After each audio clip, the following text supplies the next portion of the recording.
I don't see that. I mean, he was a member of a large church in the area. There are some material that if you go online and Google his name, that you can bring up some material that he was a speaker at one of the churches. He set up 150th anniversary at one of the churches. He was involved with that. I just don't think that he really had it in that. I mean, here's a person that came on the job, like I said, as the first African-American. 5 other African-Americans came on the job in later years. Yeah. But he holds the title, and of course the Boston Police wants to right or wrong and correct the history, as that's what we're doing now. Just make sure he's properly recognized and commemorated and at least at the gravesite remembered appropriately. Absolutely.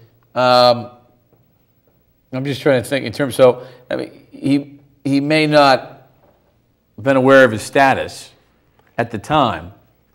At the time, he probably didn't realize that. I'm sure that he knew that he was the first African-American police officer. Well, when you got on the job, I mean, you have to know. You've got to know. You have to know that. There were levels of racism, discrimination he felt he had to deal with. But in terms of, I guess, the question I was trying to think of, you know, looking this history up is one thing. Attempting to interpret is another.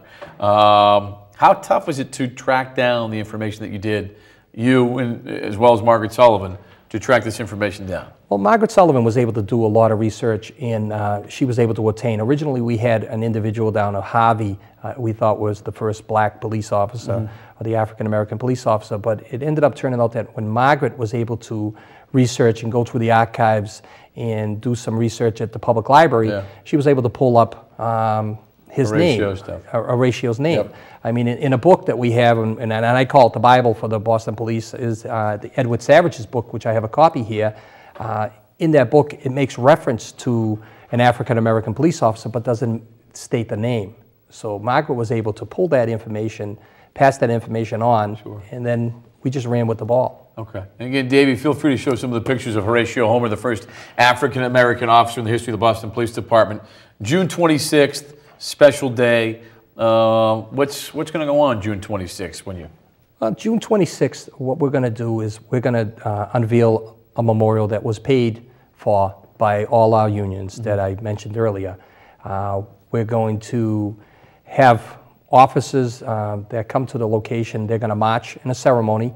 They're going to march in formation, and during that time, we're going to make reference and remember some fellow officers that are buried at the Evergreen Cemetery, Walter Schroeder and John Mulligan.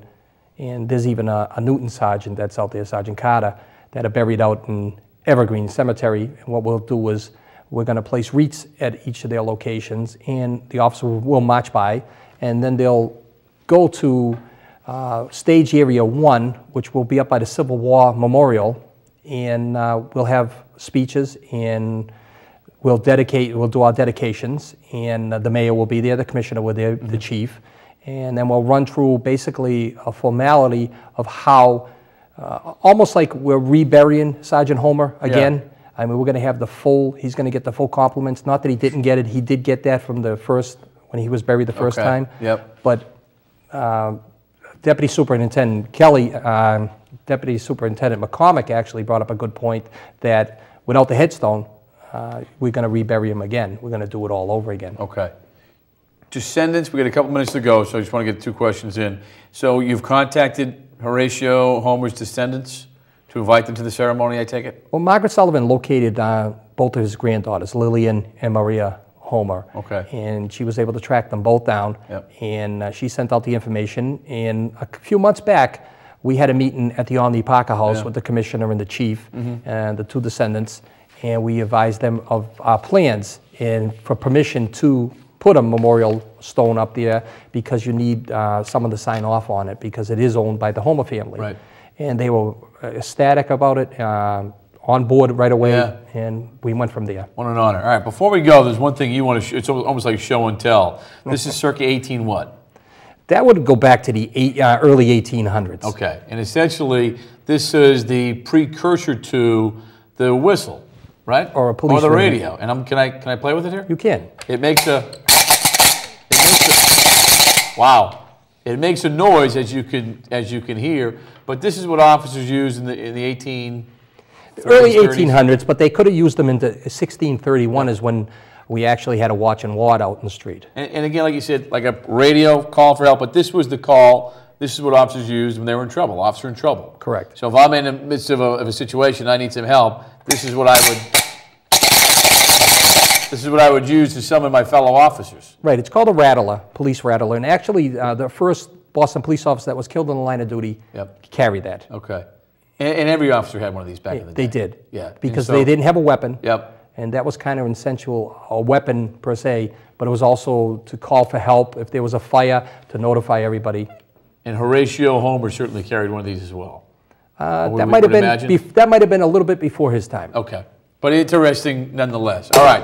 June 26th, first African-American officer in the history of the Boston Police Department, Horatio Homer. The wrong, if you will be righted. Gravestone dedication, Evergreen Cemetery in Brighton. Correct. Bobby Anthony will be there.